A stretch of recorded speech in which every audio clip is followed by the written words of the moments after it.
dia tidak dikasih kuasa untuk Tuhan untuk menikmati apa yang dia cari, apa yang dia kerjakan selama ini.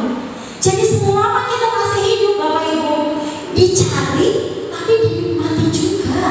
Amin. Dengan rasa bersyukur, dengan punya ukuran cukup sendiri. Oke, kita masuk yang kedua. Ini yang tadi. Bagaimana menghindari kita dari ketamakan? Poin kedua, kita tolong Flip. Orang yang serakah, Bapak Ibu, yang seperti tadi saya jelaskan, dia tidak akan pernah bisa melihat apa yang dia punya ini sebenarnya udah lebih dan bisa dibagi buat orang lain. Hidup yang memberi, itulah poin kedua. Hidup yang memberi, hidup yang menjadi berkat, hidup berbagi, itulah langkah supaya kita tidak masuk ke dalam ketamakan, supaya kita tidak masuk ke dalam keserakahan. Hidup yang memberi, hidup kita jadi berkat, hidup yang berbagi. Kenapa sih Bapak Ibu kita enggan berbagi? Karena orang yang tamak, orang yang serakah merasa kalau gue bagi ini ke dia, gue gak akan cukup. Padahal kenyataannya dia punya lebih untuk bisa dibagi.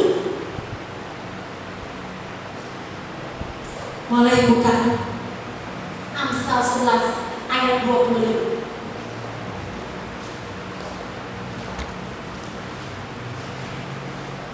Orang yang tamak tidak akan pernah melihat sesuatu yang dia punya adalah sesuatu yang lebih yang bisa dia bagi.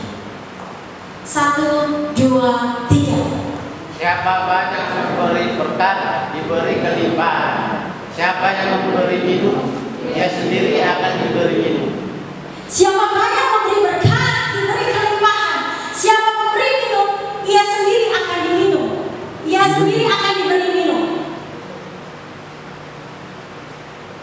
Siapa yang menaruh belas kasihan sama orang lemah, memintai Tuhan, dan Tuhan yang akan membalas perbuatan kita. Amin. Karena firman Tuhan itu ya dan amin. Siapa banyak memberi berkat, dia akan diberi kelimpahan. Apa yang kau tabur itu akan kau tuai.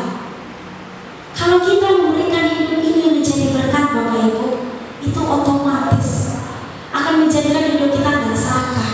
Karena Tuhan Yesus datang di Yohanes 10 ayat 10. Boleh dibuka ya? Yohanes 10 ayat 10 Bapak Ibu. Ada 3 tujuan kenapa Tuhan Yesus datang. Yohanes 10 ayat 10. Yuk 1, 2, 3 Bapak Ibu. Pencuri datang hanya untuk mencuri dan membunuh dan membinasakan. Aku datang supaya mereka mempunyai hidup dan mempunyainya dalam segala kelimpahan. Tuhan Yesus itu datang dengan 3 tujuan Bapak Ibu. Dibilang di Yohanes 10 ayat 10, pencuri datang hanya untuk mencuri dan membunuh dan membinasakan. Tapi Tuhan Yesus datang supaya mereka mempunyai hidup dan mempunyai dalam segala kelimpahan. Ini banyak sekali diklaim sama orang kaya, tapi salah paham. Tuhan Yesus itu datang satu, memberikan kita hidup. Yes, hidup yang bagaimana Bapak Ibu? Hidup yang kekal. Amin. Tuhan Yesus datang, boleh lihat ayatnya, supaya kita menikmati hidup. Menikmati hidup seperti apa? Punya ukuran cukup dan bisa bilang bersyukur sama Tuhan. Dan yang ketiga, Tuhan Yesus datang supaya kita mempunyai kehidupan dalam segala kelimpahan. Di sini yang salah diartikan. Tahu nggak kelimpahan itu apa? Kelimpahan itu kalau ini aqua diisi penuh, akhirnya tumpah. Tumpah buat apa? Tumpah buat orang lain juga.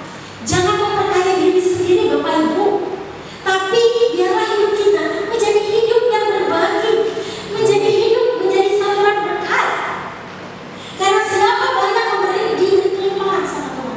Firman-Nya yang dan amin. Kunci kebahagiaan dari hidup kita bisa bahagia itu gak ada yang lain selain menjadi hidup yang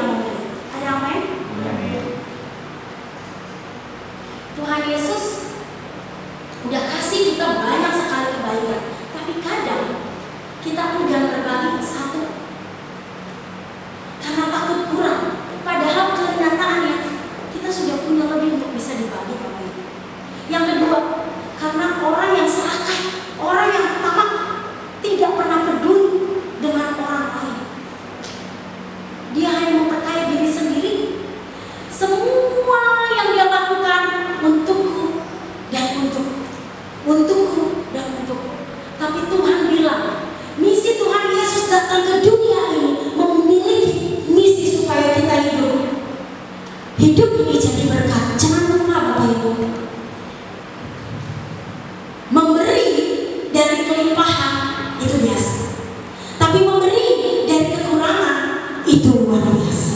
Itu keren banget. Saya gak akan pernah takut sama Pak Gembala ketika kami belajar memberi, menabur dari kekurangan kami, karena prinsip firman Tuhan Bapak Ibu berbeda dengan prinsip dunia ajarkan. Ketika kita memberi, saya sedang menginvestasikan penyediaan Tuhan yang luar biasa buat anak-anak kami, buat generasi penerus kami. Amin. Jangan pernah takut. Bapak Ibu, jika Bapak Ibu rajin menabur hari ini, Bapak Ibu percaya sama firman Tuhan, generasi penerus Bapak Ibu tidak akan pernah kekurangan. Amin. Karena orang-orang percaya tidak akan pernah meminta-minta. Amin. Coba kita lihat sekarang. Ini kunci kebahagiaan yang gak bisa lain selain menjadi hidup yang memberi. Oke, kita lihat di next, Flynn. Coba Flynn, next. Saya nanti kasih contoh Bapak Ibu. Selalu bilang, saya gak cukup untuk bisa hidup ini jadi berkat. Saya akan kasih contoh bagaimana seorang janda miskin menjadi berkat. Dia memberi dari kekurangannya. Susah Flynn? Susah ya? Coba kita buka Markus 12 ayat 41 sampai 44. Saya akan tutup share firman siang hari ini.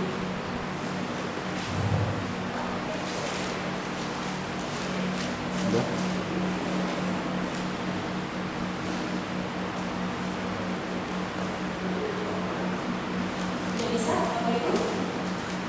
Susah ya? Markus 12. Memberi dari kelimpahan itu biasa, tapi memberi dari kekurangan itu keren. Itu luar biasa.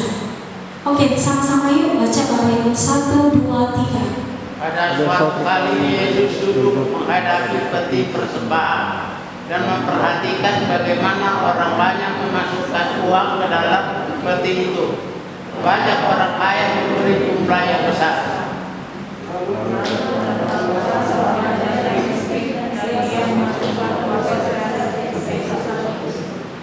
Maka dipanggilnya murid-muridnya dan berkata kepada mereka, "Aku berkata kepada, sesungguhnya janda miskin ini memberi lebih banyak daripada semua orang yang memasukkan uang ke dalam peti persembahan. Sebab mereka semua memberi dari kelimpahannya, tetapi janda ini memberi dari kekurangannya, semua yang ada padanya, yaitu seluruh nafkahnya." Amin, Bapak Ibu. Buat apa kita kaya kalau berguna di hadapan Tuhan? Saya memilih untuk saya kaya di hadapan Tuhan. Jangan cuma cari harta di bumi Bapak Ibu.